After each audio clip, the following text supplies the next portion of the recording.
அஸ்ஸலாமு அலைக்கும். Welcome back to princess Sana's kitchen. இன்றைக்கி நம்ம கிச்சனில் வெண்ணிலா கப் கேக் எப்படி செய்யுதுன்னு பார்க்கலாம். அதுக்கு ஒரு மிக்ஸி கப்பில் 3 முட்டை எடுத்திருக்கேன். ஃப்ரிட்ஜில் இருந்தால் ஒரு 2 ஹார்ஸ்க்கு முன்னாடியே எடுத்து வெளியே வச்சுக்கலாம்.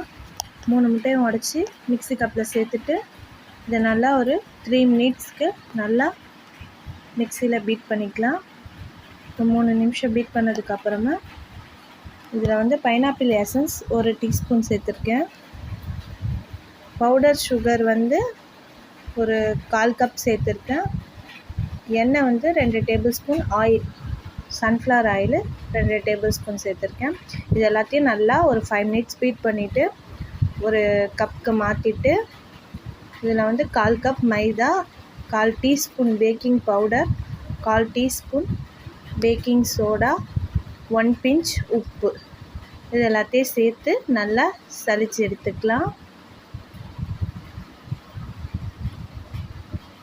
ஒரு ஸ்பேச்சுலா வச்சு எந்த கட்டியும் இல்லாமல் நல்லா மிக்ஸ் பண்ணிக்கலாம்.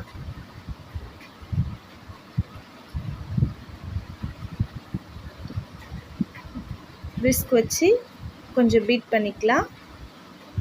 ரொம்ப பீட் பண்ண வேணாம், லைட்டாக பீட் பண்ணிக்கலாம்.